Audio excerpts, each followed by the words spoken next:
Kumar, ED Finance Mr. R.K. Jain, and all other colleagues. So whole team is there to respond to you and discuss with you. A very good afternoon and welcome to the earnings call to discuss the Q1 FY21 performance of GAIL. I hope you and your families are safe during this pandemic. We have declared the result of the first quarter of the current fiscal year today, and you must have already received the same. I would like to give you a brief insight of the company's performance to bring more clarity. Here I would like to say that I will touch the details so that many queries could be responded to you, and totality I will give the overview. So little bit time it will take. First of all, I would like to inform you that the provisional demand notice of rupees 1,83,076 crore raised by Department of Telecommunication towards AGR dues have been withdrawn by TOT. So as on today, there is nothing payable and dues are settled. So far as the physical performance are concerned, as you know that the country is still resisting against coronavirus and has badly impacted the business during first quarter of June 2020. GAIL has maintained its best to survive in this terrible time, but some situations doesn't remain under the control of the company.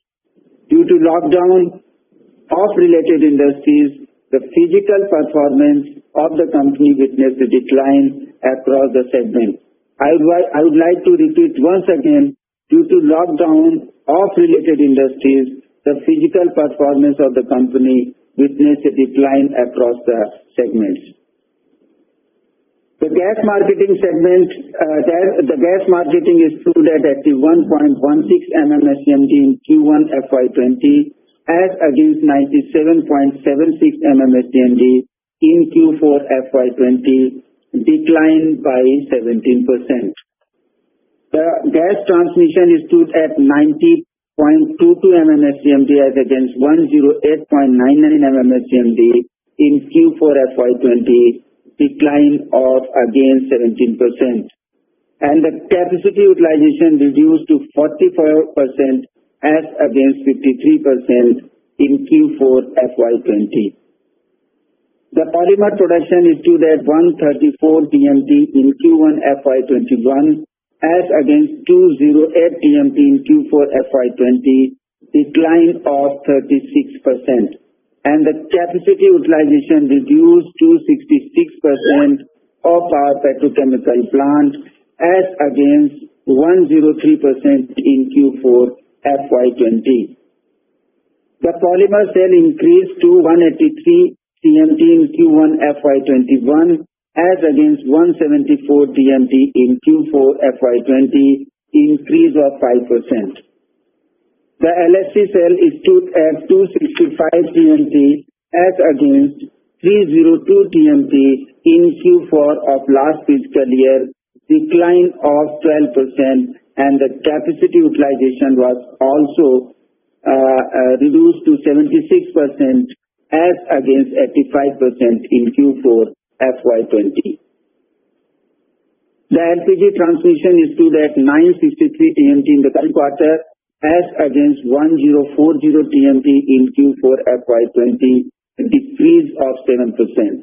The capacity utilization was 99% as against 109% in Q4 FY20. So you have seen that there is a decline in the physical performance in all the segments as well as the capacity utilization of the various plants as well as various services. I would like to give the trading and transmission segment outlook first. There was sharp reduction in the domestic gas production from ONGC reduced from 46 MMSCMD to 41 MMSCMD and consumption in the country. GAIL faced a reduction of around 30% in gas sales and transmission volume during this quarter or maybe during the peak season of the pandemic. There have been significant impact in CGD sector. The consumption was reduced to 50% in April 2020 and around 40% in the month of May. Low demand in steel and other manufacturing sectors as most industries operated at reduced capacity. However, fertilizer and power becomes stable during that terrible time. I would like to give you the consumption pattern of gas. During Q1FY21, domestic gas sales have reduced by over 4.4 MMSCMD as compared to Q4FY20. LNG sales have declined by 7 MMSCMD and sequence transmission volume reduced by 4 MMSCMD due to reduction in supply to refineries and fertilizer plants. Overseas sales of US LNG was also impacted by more than 5 MMSCMD. Further, it is pertinent to mention that commencement of RLNG supply to various fertilizer units, that is Matic fertilizer, where the plant already commissioned and pending connectivity from JSBDPL pipeline, Ramagundam fertilizer plants under pre-commissioning, and Mangalore chemical and fertilizer pending connectivity from KKMDPL project is also delayed owing to various reasons. It is expected that situation may improve from Q3 FY21 onwards. There have been a steady improvement in the consumption due to graded relaxation in the lockdown and increase in economic activities across all segments. Though the initial impact on natural gas demand was around 30%, the average decline during current quarter is approximately 70% due to consistent improvement in the uptake. Currently, GAIL is operating at more than 95% of FY20 trading and transmission volume, and we expect that in the next 1 to 2 months' time we will surpass the FY20 level. I would like to give you just current position, studies position, wherein we have our volume surged to 87.29 MMSCMD for gas trading, and we have transmission around 111 MMSCMD. So we have almost pandemic level of the volume trading as well as the transmission. I would like to give you the outlook of the petrochemicals. Due to non-availability of the transportation for our polymers, after the announcement of lockdown, there was an inventory build-up, due to which we had to take shutdown of our plants, both at Pata 1 and Pata 2, with effect from 1st April 2020. After the start of vessels movement, the plant restarted with effect from 18th April 2020 at partial capacity. The polymer plant regained its full capacity in the middle of May 20, and the total production loss due to lockdown shutdown was approximately 65,000 metric tons. The demand picked up after the relaxation in lockdown, and GAIL stocked sale to 183 TMT in the quarter, recording an increase of around 5% over the last quarter. So far as the LPG and LHC segments are concerned, though the LPG demand was intact and its movement was not impacted, being covered under essential services, the demand for other LHC products like propane, pentane, and naphtha were impacted due to lockdown. Now I would like to give you the financial highlights in comparison to Q4 and this quarter. We achieved gross turnover of rupees 12,060 crores as against 17,709 crores in Q4 FY20. There is decrease of about 32%, mainly due to lower physical numbers as explained due to COVID-19, lower petrochemicals, LHC and natural gas prices. Prices of petrochemical reduced by 2,000 per metric ton and LHC reduced by 12,000 per metric ton. So these have impacted the profitability of our petrochemical and LHC segments. The profit before tax stood at 356 crore in Q1 as against 2,556 crore in Q4 FY20, decreased by 86%, mainly due to lower physical numbers, number one.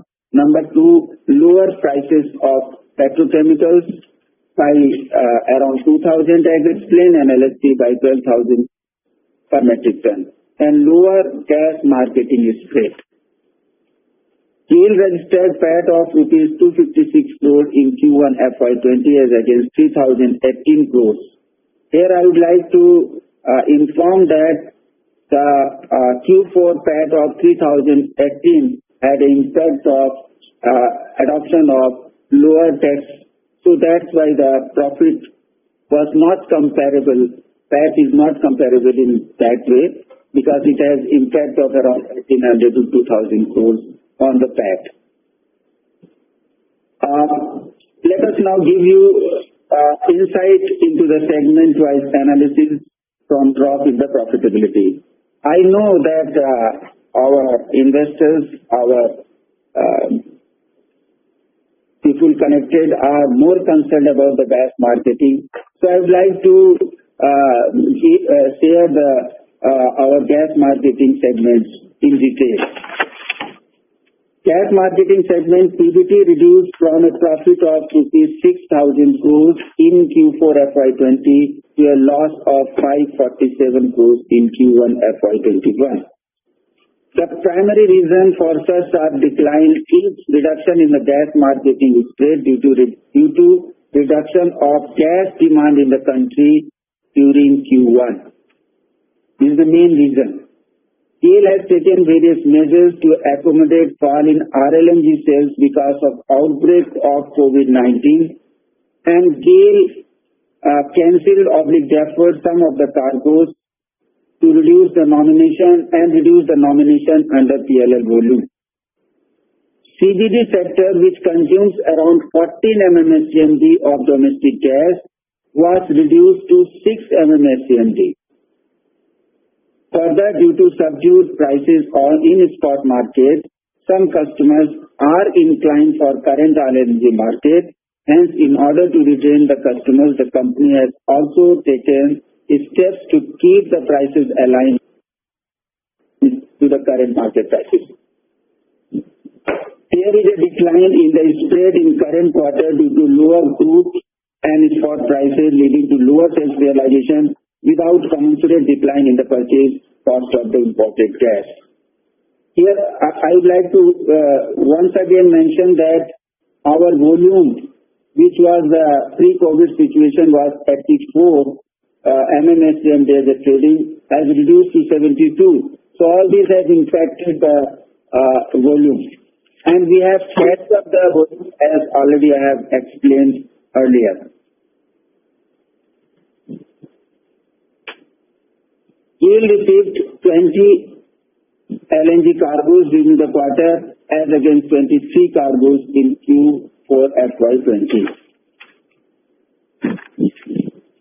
The situation for the gas marketing was exceptional, and in spite of all the measures taken by GAIL to minimize the impact, GAIL suffered loss in the segment, which was primarily driven by sudden crash in the demand and prices. However, as already stated earlier, the demand has picked up and we are already supplying more than 95% of FY20 levels. In NG transmission segment, the PBT was down from rupees 870 crores in Q4 FY20 to 702 crores, a decline of 19%, which is largely in line with the decline in the physical volumes. In petrochemical segment, the PBT decreased from rupees 71 crores in Q4 FY20 to loss of 164 crores, primarily on account of the loss of production due to shutdown and marginal decline in the average price realization by rupees 2,000 per metric ton. The demand has picked up and we are able to sell around 183 TMT in the quarter as against production of 134 TMT. The petrochemical plant is now operating at a full capacity. In the PVT and LHC segment has reduced from 528 crores to 266 crores, primarily on account of the lower price realization. The price, as already explained to you, reduced by rupees 12,000 per metric ton. I would like to share the GAIL gas performance. The turnover and profitability of GAIL gas has dampened significantly in Q1 as demand in CGD sector was severely affected due to the impact of lockdown. The CNG volume for the quarter declined by 58% and bulk of industrial volume declined by 25% in the quarter as compared to Q4 FY20. This quarter, GAIL achieved capex of rupees 401 crores, which primarily includes equity contribution, operational capex and pipeline. In spite of the low capex during Q1, we estimate to achieve the capex of around 5,000 crores to 6,000 crores for the full year. We have a plan to spend around 9,000 crores in the next fiscal year, mainly on pipeline, equity and petrochemicals. I would like to share the project performance. On account of the project's progress, there was some significant impact during the quarter. Work has started in all our ongoing projects. However, there are some restrictions because of the social distancing and the local containment area related issues. On Kochi-Mangalore pipeline section, work has fully started and we are almost in the last stage of completing the section. SDT work in only small segment of Chandagiri River is going on. Rest is complete. We expect to complete it shortly, post which the supply of NG will commence in Mangalore section, Mangalore area. On the Pradhan Mantri Urja Ganga, the total commitment as on date is over rupees 13,600 crores and the actual capex till date is 9,800 crores.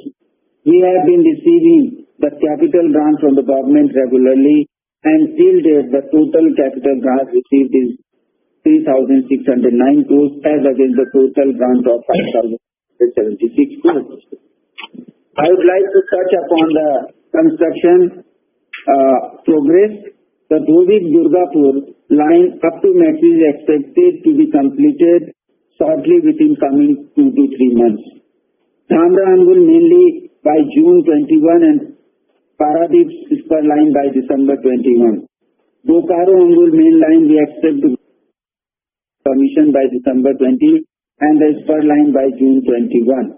Durgapur-Haldia pipeline we expect to commission by December 21. Vijaypur-Auraiya is expected to be commissioned by March 21. For the Barauni-Guwahati section, also our progress has started. As of now, we feel that we will be able to maintain the progress and make up the lost time and we will be able to maintain our original schedule of December 21. Apart from this, the city gas aspect also, GAIL CGD as well as the GAIL gas geographic area, the work has started in almost all the areas. Presently, GAIL is supplying gas to all CGDs with infrastructure of 41 CNG stations and approximately 56,000 PNG connections. I would like to touch upon the outlook. The total pipeline infrastructure in the country, as we know, is around 17,500 kilometers. Around 12,500 kilometers of GAIL, around 5,000 kilometers of other entities. Aligning with the government objective, GAIL and GAIL JVs is building pipeline of for around 8,400 kilometers and around 8,000 kilometers is being undertaken by other entities. Major new pipeline projects undertaken by GAIL are Srikakulam-Angul pipeline 700 kilometer investment of 3,000 crores, completing period 36 months by July 22. Mumbai-Jharsuguda pipeline 1,705 kilometer investment of 7,800 crores, completion by May 23.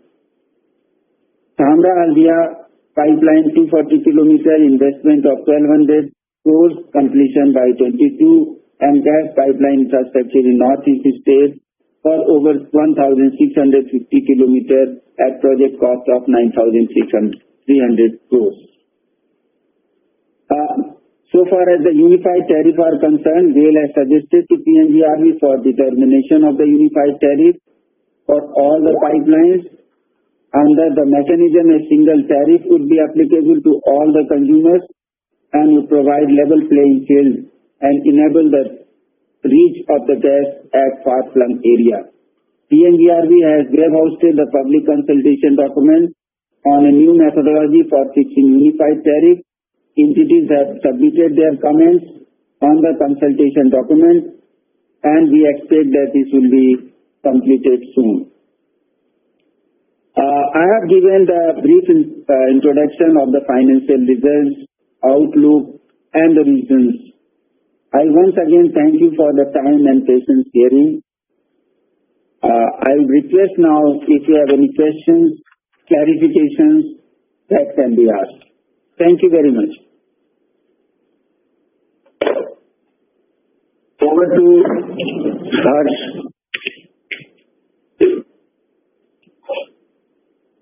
Thank you, sir. Harsh, you are in mute. As we assemble the queue for the Q&A, I would request all the participants to ask 2 questions in each turn so that we can cover as many participants and more diverse subjects along with along with management of GAIL. So the moderator will now announce how to ask the question, and you will assemble in a queue so that the Q&A can be taken ahead. Over to you, moderator. Thank you, Harsh. Thank you, sir. We will just go in a sequence, and the moment I go ahead and announce your name, you would be allowed to see a phone icon. Please click on that phone icon, and then you could go ahead and put up your question. And to click on that phone icon, so you would be able to speak up to sir directly. And I would just like to give this opportunity to Mr. Bansal. Harsh, if you may please go on mute. Thank you. From Franklin Templeton. So, Mr. Vinod, I'm just going to give you the access to the phone. So, if you can just click on that phone icon and please go ahead with your question. Mr. Bansal, if you can click on the phone icon, please.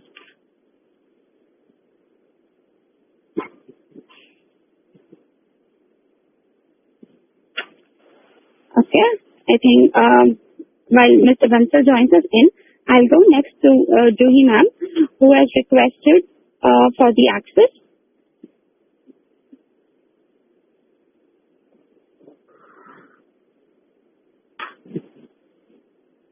The second.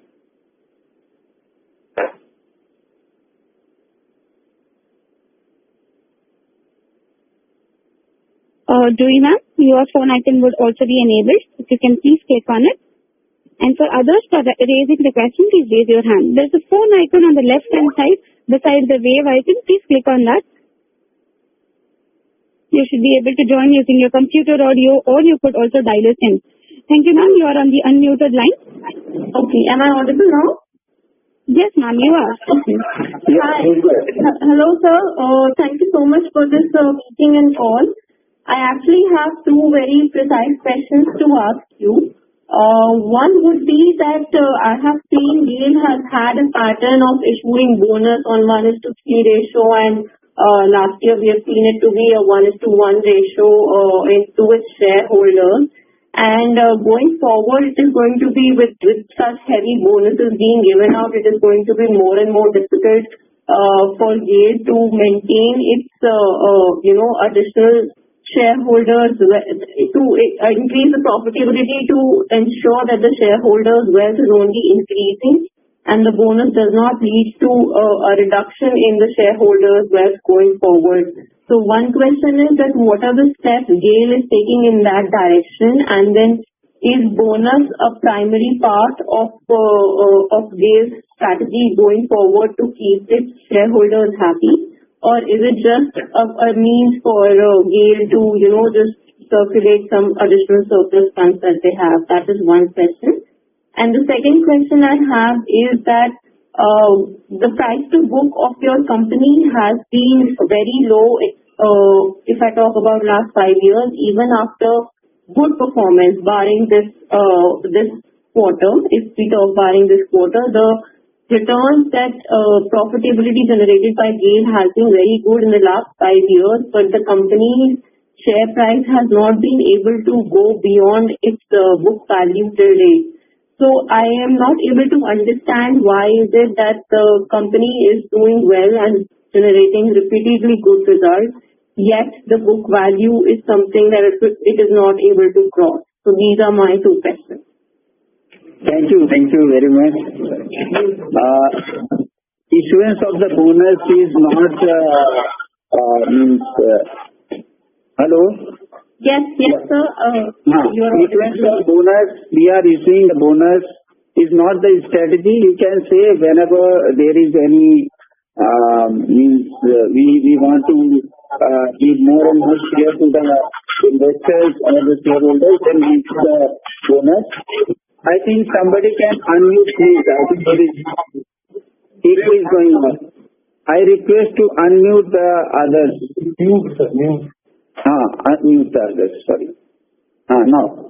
So we are issuing the bonus as per the BCom guideline, but there is no such policy as we have for issuance of the bonus. So far as the prices are concerned, yes, thank you very much for asking this question. In fact, I ask this question to the investors more often, that why the prices, in spite of our better performance, why the prices are not lifting, are not moving ahead. See, these are, I feel, is not very much related to each other, because most of our investors are the government owned around 52%, and FIA are there. So I feel trading may not be that much in that in the market. Number one. Number two, maybe investor may be viewing the GAIL's performance differently, but though our performance are better than the expectations, as we have already told about the physical performance and the consistent performance in various areas. So these are the questions I often ask with our investors, why our prices are not moving as we are also performing better. So this question is still is not known to me how to reply. Thank you, sir. We have next question from Mr. Rohit Ahuja. Mr. Rohit, I have unmuted you. Please go ahead with your question. Hi, sir. Thanks for the opportunity. So just two questions from my side. One on the natural gas transmission and one on the gas trading. So natural gas transmission, coming to that, we've seen your volumes have been at around 90 MMSCMD for the quarter, while for the industry data that we get from PPAC, the average volumes for the industry were around 152 MMSCMD for gas consumption. So our market share comes to around 60%, and usually we are at around 70 to 75% in terms of market share. Any specific reason why our volume decline is there despite industry volumes being flat? Okay. Can you repeat, please? Sure. So, if you look at today's transmission figure, today we are actually pumping about 109.5 million cubic meters. The Q1 was not representative of the actual performance, and presently we are pushing around 109.5 million cubic meters per day. Presently means in last few days. So we are on track. During the COVID period, some part of the market were, locally working, and that is why that figure of 150 on the website of PPAC and 90.22, because our, most of the customers on our majority of them, CGD companies were badly affected. They went down by about 75% to 80% during Q1. That is the reason for that. So we wanted to add this. Actually, if you see Reliance Refinery, Reliance consumes it for their refinery only, which was not affected, being at coastal, and they were exporting their produce. So their consumption was more or less 90% plus. Similarly, some of the power plant, like Torrent power plant, that was running, so they were consuming full.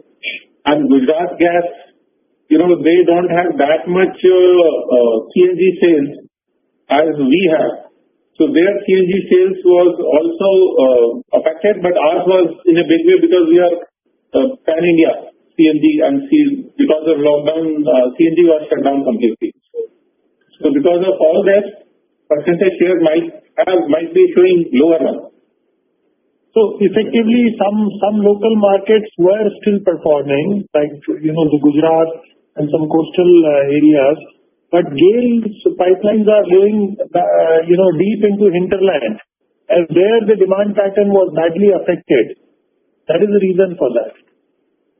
Now we are back to 70% or more. So we are now we are pushing about 109.5 million cubic meters per day, which was the usual before COVID struck. Yeah, please. Okay. Thank you. Thank you, sir. Rohit, I'm going to unmute you. Any other questions before we go next? Yeah, I have one question on marketing. Please. So we were assured in the last call that most of our US contracts volumes are hedged, and despite a lot of questions today in the call that time that there won't be much of a hit to our earnings given the differential between the spot LNG rates and the US rates. But what has changed this quarter that led to you reporting more than 500 crore loss at the gross margin level? Yeah, Rohit, we are not knowing that this COVID is going to come. So it has come, it has impacted, as I have already told you, that consumption has reduced. Our marketing, which was there, and the volume which was there, which we had to consume, was not done. So all these have impacted the cumulative effect, and we have to align with the market in some of the, because the spot prices was less. So we had to align for our sale also for aligning with the spot prices. So couple of reasons combined together, and this unprecedented COVID situation has forced us to have less consumption as well as stress sale in the market also. So all these are combined together has led to this situation. This is unprecedented, and we expect, as already explained by my colleagues, that we are going to touch now volumes in terms of our gas marketing as well as transmission. So particularly in the case of the gas marketing, we are going to touch that.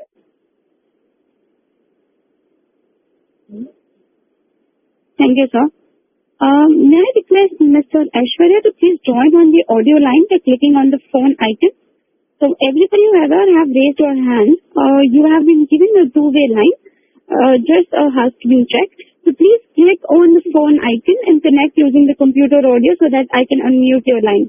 So while Mr. Aishwarya tries to join us, we have a question from Mr. Amit. So Amit, you are on the unmuted line. Please go ahead with your question. Yeah, thank you, sir, for giving me an opportunity. Sir, my first question pertains to Urja Ganga project. So could you give us a target about the volumes? Because now you have significant clarity on the completion timelines of this large project, and with particular names of the customers and their potential volumes in this segment. And then I will come back to the second question. Urja Ganga, we expect the volume to be about 10 million cubic meter in the first year of its operation, with 4 fertilizer plants getting online. And thereafter, the refineries, once the refineries are getting online, we expect it to reach capacity, which is 16 million cubic meter per day. The first phase is likely to be completed by December 2020. This is what Director of Finance Mr. Tiwari told in his introductory remarks. And the second phase later in next year, next calendar.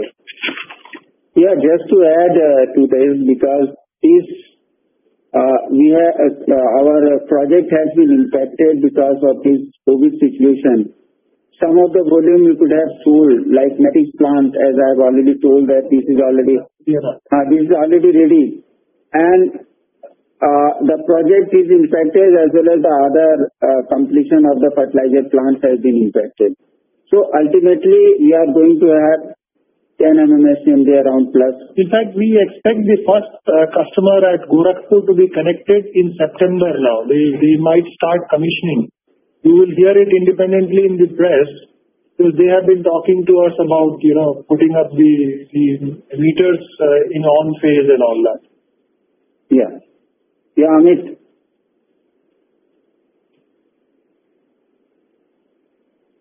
Sir, could you give us the names of these 4 fertilizers and refineries? And when you mentioned 10 MMCMD, which year you think that after full completion of the pipeline, or maybe FY23? See, the names are well known. No, the names are well known. These are the fertilizer plants at Gorakhpur, Barauni, Sindri, and Durgapur. And the refineries are at Barauni and Paradeep and Haldia. These are the major anchor load customers from this pipeline, in addition to about 20 CGD entities, which will come up online, whether it is in Odisha, West Bengal, or Bihar, or Jharkhand. Some of these CGD entities have already started operation, like Patna has started operation, Banaras has started operation, and Jamshedpur and Ranchi have started operation through cascade mode. So all the market seeding job is going on, and Calcutta is about to start in next few weeks. Bhubaneswar and Cuttack are already working. Puri is also working, and Jharsuguda is also working. All these, the pipeline mode is only 2, Patna and Banaras. All other CGD entities are likely to get connected in next 12 to 18 months. So these are the bonus for this pipeline. We expect the pipeline to clock 10 million cubic meter in the first year, which will start sometime, by end of this year. So the commissioning should be over by March or June of 2021. In the second phase, the refineries would come up. Okay. And so my second question pertains to now PNGRB is talking about opening up CGDs where marketing exclusivity is already over. And do you think that you would like to enter some of these markets, like maybe Morbi, and if you don't get any pipeline access for reaching out to these markets, then what are the options before us if given open access by the regulator? That is a strategic matter, and as of now we are more concentrating on developing demand in our authorized GAs. We are at the same time working on the aspect that you have raised. We would not like to diverge it now. Okay. Thanks, sir, and thanks for giving a detailed answers to my questions. Thank you. Thank you, Amit. So we have next questions from Probal sir. Probal sir, I'm just unmuting you. You're on the unmuted line. Hello, am I audible? Please go ahead. How are you doing, sir? Thank you for the opportunity. So just on the staying on the gas trading, I'm sorry to come back to that segment.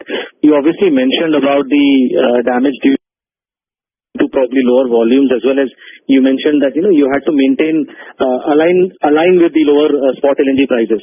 Now, my question was more about what are you seeing from 2Q onwards, and any sort of outlook you can draw, assuming that the world continues to sort of unlock, albeit on a gradual basis, and the price trends that you see. Any guidance you can give for the next 2 quarters in terms of what we can expect, because obviously the numbers have been far too volatile to get a handle on how to sort of look at this segment from a earning perspective. We have already given the outlook and trading, as well as whatever the volumes we are going to we have cashed up, and prospective we have given that volume will be more in the coming periods. So that way you can assume that it will be better. But we can't give you any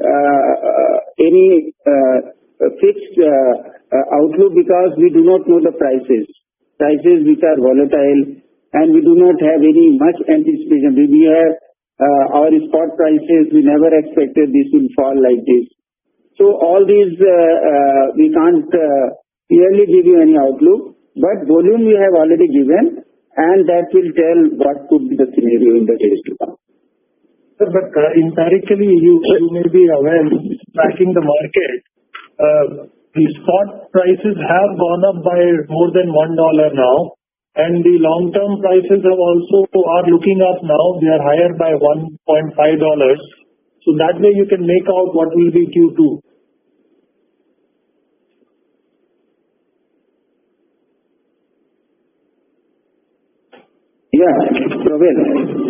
Segment. You mentioned about obviously, and the prices have obviously dropped by a little bit. But if I were to look at the margins, it seems that the costs on a per unit segment have also gone up. Is it purely a function of the fact that volumes are so low, and there is some element of fixed cost there, because they seem to have actually gone up quite sharply, the operating cost for the segment for this quarter? Which segment? The petrochemical segment, sir. Petrochemical, obviously, if the production will be low, then the fixed cost obviously cost will be more. And you have, as I have already mentioned, that we have lost around 55,000 metric tons in the last quarter. So obviously the cost of production will be more. That's very quite natural. But since we have reached to our 100% more, then we expect to have a better realization in this quarter and further. And have we seen some improvement in pricing also, sir, in Q2, in July and August? Yes. So pricing is also better than the Q1 levels, is what we are seeing? Yes. All right. That's all from me, sir. Thank you so much for your time. Thank you very much. Thank you, brother, sir. The next question is from Mr. Aditya Satish on the unmuted line. Thank you, sir. Sorry to come back again on LNG marketing, but I just want to understand this issue a bit better. So, do you make a loss on an inability to kind of place your cargoes, so basically distressed sales in the US, or were you your Qatari volumes which you brought to India, and there's kind of a timing mismatch because of the lockdown, what have you? So I'm trying to understand, where did you make the loss? Was it in the US or in India on your Qatari volumes? Right? That's the first question. The second question is, could you give us an update on the proportion of your volumes which you have swapped for 2021? Thank you. Losses, we sell about 47-48 million cubic meter of gas, of which 10 million is sold in the international market, and there was a bit of loss there, not much. Remaining volume is sold in the domestic market, which is about 37-38 average. This is a normal market scenario. So we have not made any loss on Qatari volume. There is no loss on that. It is the other part where what happens is when there is something as bad as COVID, the sales starts going down and a customer has 2-3 contracts, he may actually stop taking gas of some contracts which are slightly higher priced. And maybe the reason may be that he is not able to produce to his liking, he doesn't have transportation agreement for his fertilizer or for his steel or something like that. So specifically, we can't point out the losses were related to some of the cargoes that we had to cancel, as was informed by Director Finance shortly, sometime before. And some of the gas which was, it came in our inventory and we could not sell it, so we had to devalue it. All those financial losses are there. Some of it we may be able to recoup it in the coming quarter. Just to add, Aditya, to it, this COVID, as you know, the consumption has declined. So overall consumption is declined. There will be hit somewhere. Some part there. And some part it will be hit. And you can better understand that so far as the domestic production are concerned, though there was a little bit decline in the domestic production, but that has been consumed. And that overall impact will be on the RLNG. So that impact has come on our balance sheet because of our not off-taking, or you can say still sell, whatever you can say. So these are the primary reasons. On a very thumb rule, we can say that these are the reasons for our profitability. So can you just elaborate a bit on the inventory markdown? As you said, I think that makes a lot of sense. But if you can put any light on the numbers there. Numbers is already reflected in the result. As I have already told that we had a profit of around 600 crores in Q4, and now it is a loss of 527 crores. So number is already given. Within that, what was the inventory loss? How much of that loss is because of the inventory? Inventory was around 250 crores. Okay, that's clear. Thank you. And the second question, what position for 2021 on your US volumes? I could not get. What proportion of your US cargoes is swapped in 2021? So for 2021, as we have also informed in the last annual meeting, about 9-10% volume is unsold, rest all is sold. Okay. Thank you. Thank you very much. Thank you, Aditya. Yeah. Thank you, Mr. Aditya. So before we go to the next person who has raised a question, I would request the participants who would like to raise a question, please join on the audio line so that I can unmute you. I do see a couple of people who have tried to raise your hand, but if you please click on the phone icon, you can also join us on the audio line. So next we have questions from Mr. Vikash Jain. So Vikash Jain, you are on the unmuted line. Yeah, hi. Am I audible? Yeah, please, Vikas. Yeah, go ahead, please. Yes, Tiwari sir, hi.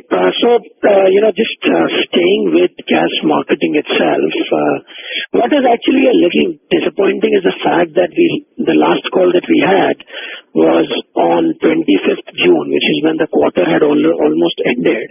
And a lot of, at that point of time, at least the expectation, it did not, at least to me, appear that there was so much problem which was going through during the quarter. So that is where, I think, is it just that the ability to predict is so poor that, even after the quarter ending, we were not really so, aware about it. That's something which is a bit of a, a negative surprise, clearly. Yeah. So, I think I have already told about the volume which was stressed during our discussions on 25th June. And that given indication that there is going to be some consumption which was less, and that has reflected into our Q1 results. So I don't think any disappointment on that part is there, because you were knowing the volume, we were knowing the volume. Volume is indicator for that. And the COVID is not everywhere is there is a problem. All industries are affected. So that has impacted GAIL's performance in this Q1, and it was well known. I don't think any disappointment should have been there. Really, we are feeling disappointed because we have not given you the better result, and you can understand our pain. And you can understand that in spite of our best efforts, we could not do it better. So we are feeling that way is not very pleased, you can say, that to announce this result. Thank you, sir.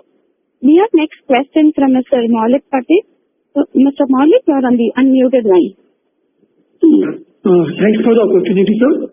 So I have one question. You have earlier mentioned that the PNGRB will announce this integration of the tariff. Can you just go more in detail? What's your expectation, and post-unification, how the tariff for this HVJ will be panned out? So I think more colors on that would be really helpful. Yeah, we can't give you any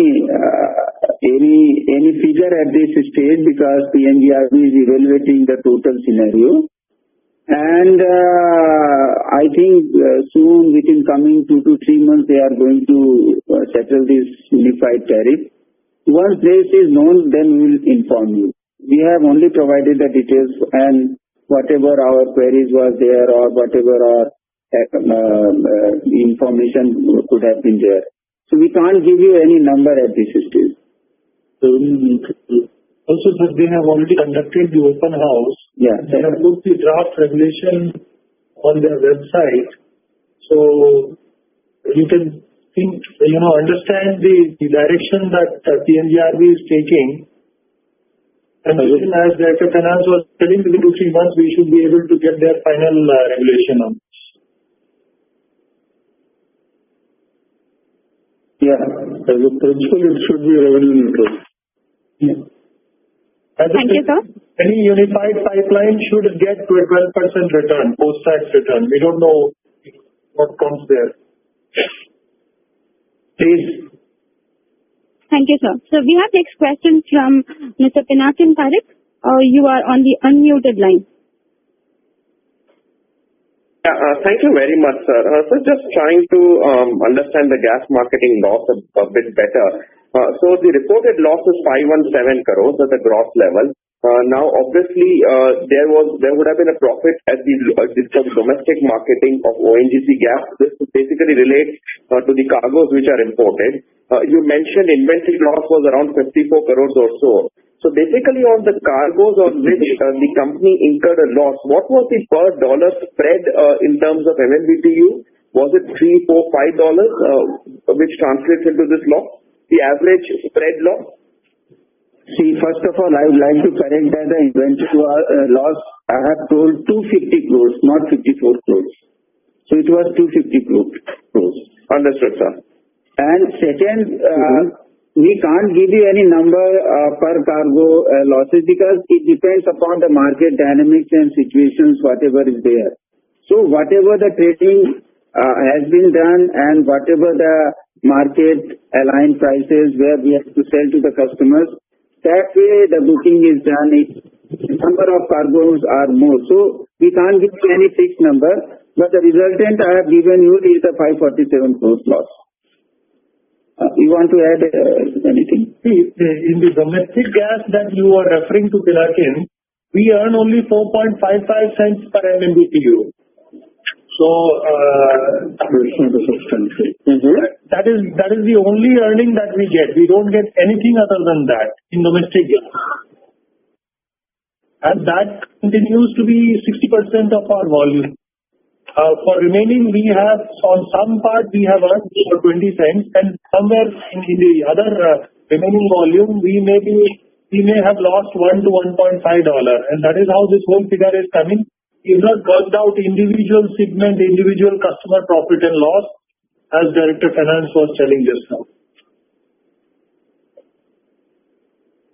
Sure, sir. So just to understand this better, spot LNG prices have moved around $1 from the lows.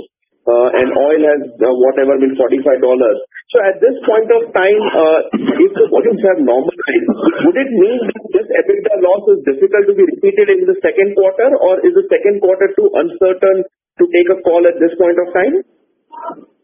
We would like to tell you as of now that our volumes have normalized, and we had informed you that spot prices have gone up by $1, long-term prices have gone up by $1.50 now.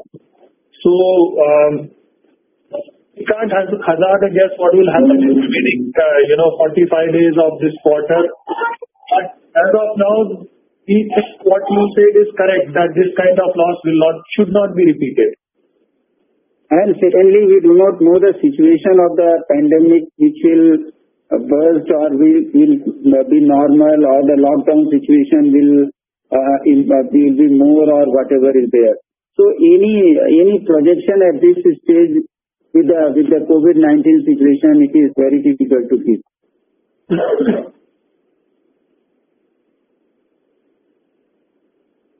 Thank you, sir. Next question from Mr. Vivekanand. I'm sorry if I misspelled your name. You are going to be on the unmuted line, and there you are. Yeah, thank you very much for the opportunity. So, just to confirm, is the domestic gas sale back to the 85-86 MMSCMD level? That's the normalized level, and within that, are we back at the levels 50 and 35-36 MMSCMD levels for domestic and RLNG sale? If you could give an update on that. Second question is on the subtle outlook that you gave on the Urja Ganga customer base, the 10 MMSCMD volume demand. So you also mentioned that you sell a similar quantity of gas in international markets. So do you think that you will once the Urja Ganga demand comes, the 10 MMSCMD, let's say midway in 2022, you would not have to trade any cargoes, import and resell them? Thank you. We expect to get that 10 million converted into domestic sale instead of international sale by June 21 and not in 2022. So June 21, we should be able to get all that volume which is being sold outside back into the Indian market in the form of RLNG. Regarding your first question, as of today, an average of last 15 days, we have been selling 45 million cubic meter of gas per day in domestic, which is domestic gas, and about 39 million cubic meter of RLNG. So demand has come back, and it is strong demand. This is, with the usual caveat, we don't know what will happen in next 45 days because the times that we are going through is such. This is not, we would like to continue with this performance, but nobody knows because of COVID. If something happens, then. As of today, we are normal. We have reached almost to the pre-pandemic. Only CNG demand is there. Even the CNG, even the PNG, CNG, the CGD sector, that gas demand has also come back to about 15.5 million now. So that is how we are able to state that we are back at the pre-COVID level. Yeah. Yeah, please.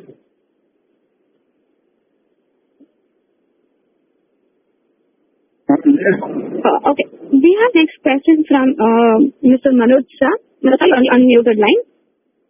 Good afternoon. My question is... Mr. Manoj? Yeah, hello. Yeah. Can you hear me? Muted line. Yeah. My question is with respect to your natural gas... Yes, sir, we can. Understand a little bit more clarity. As you said in the last call that you have improved the things to your customer and the price is more than in that. So we are not in a position to get you, sir. We can't hear you, Manoj. Hello. Yeah, please go ahead. Can you hear me now? Yes. Okay. As per the last call, you have given updates to your customers by passing a basement of food index. Okay. Just wanted to understand when you secure those gas from the US from the Qatar from the long-term contract. Is it not based on some food index or some gas index? To be able to pass on to your customers. I think there's some chat about your audio line, so I'm going to mute you again because you couldn't hear him. But anybody from the panel, would you like to address anything that you got from him? Or should we go next? So I think we could not get you. Because you can contact separately to us, we will reply. We are not getting your question. I think there is some network line issue from his end.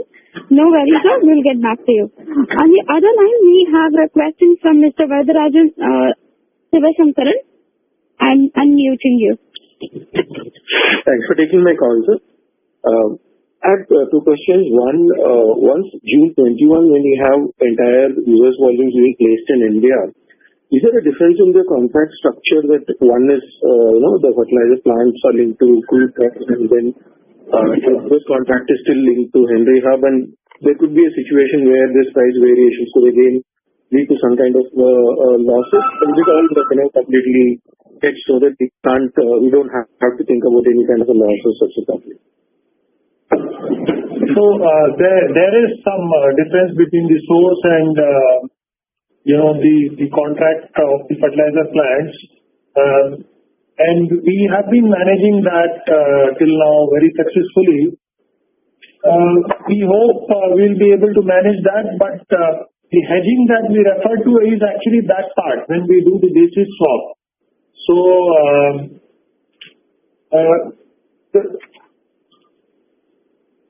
if I can just probe it a little bit, can I understand this based on your answer that the fertilizer plant placement is linked to crude, or the contract is linked to crude?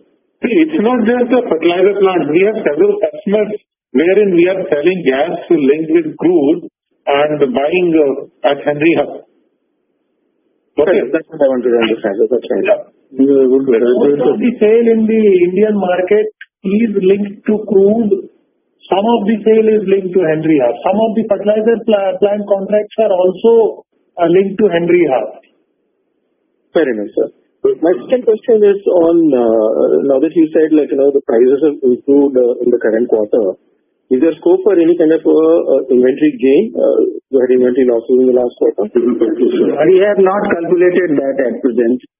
Okay. Is there a scope? I'm sure you know the outcome. It depends upon the price and at the time of our booking what would be that case.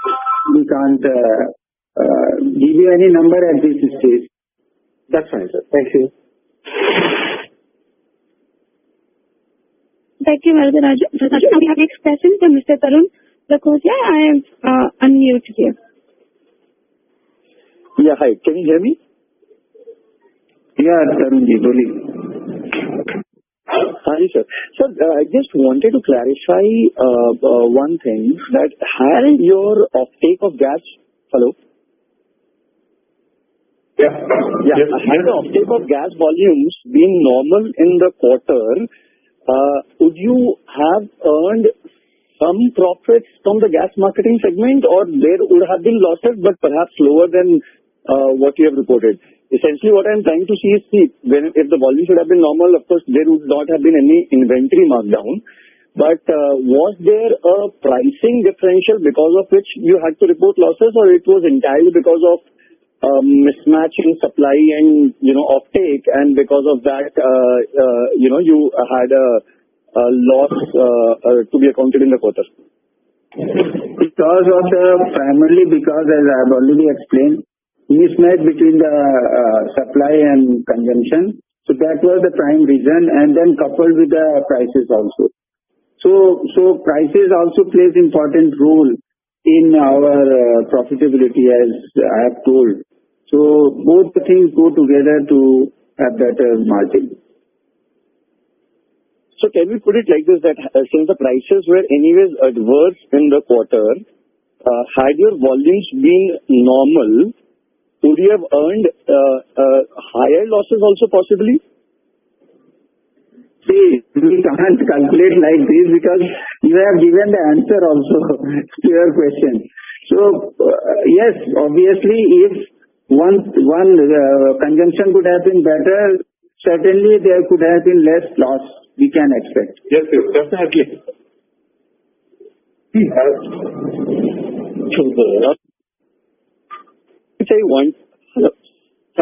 Just one more thing which I want to clarify on the same topic. You have deferred some cargoes, right? So, are there any take or pay implications which may be imposed by the LNG suppliers, or like can we assume safely that given it's I think you had clarified on the earlier call. So, given that it's a pandemic scenario, most of the take or pay implications will be waived off. And if there is any such take or pay, which you may also have to apply to your customers in case there is something from the supplier side. There wouldn't be any take or pay liability because whatever volume we have not taken is under force majeure. So we have cancelled that volume. Okay. So there will be nothing which will be imposed on your side. Neither are you have to impose anything on your customer side as well. Yeah, we expect it to be like that only. But at the end of the day, they will accept it. This is likely to be like that. Yes. Perfect. Thank you. Thanks a lot. Thank you very much.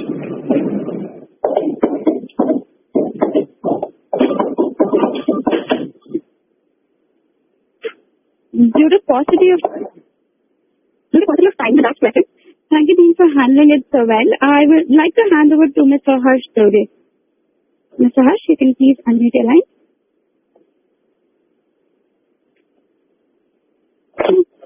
Harsh. Yeah, thank you. Sir, as we conclude the call, actually, there are two questions that come from, the holders of the stock who are unable to attend the webinar. First is essentially in the June quarter, have we paid any regas charges or have we accounted for any regas charges which were pertaining to take or pay under the take or pay ahead? And second, essentially was towards the inventory losses that have been booked. Any scope of those getting reversed in the second quarter as we move on? The first question is your regas charges. I think we have not booked any. There is no regas charges. Use or pay has been paid on regas. No use or pay has been paid. And inventory losses, yes, we'll see what could be the price and then we'll account for in this quarter if something is there. Understood. I think that answers most of the queries. There are a few questions which are there in the queue, but I guess for paucity of time, we'll have to skip them. I greatly appreciate GAIL management for giving us an opportunity to host this event. I sincerely thank you, sir. And I would also like to thank all the participants who have got to the call and participated in this webinar. Thank you very much. Thank you very much. And I would like to say that if there are any questions left and if somebody wants to ask any clarification, they can ask from my team as well as to me, and we'll love to reply whatever the clarifications are there. So any participants who has not been able to ask the question and if some clarifications are required, they can ask further also, and we are available. Thank you very much. Thank you, Doctor. Thank you.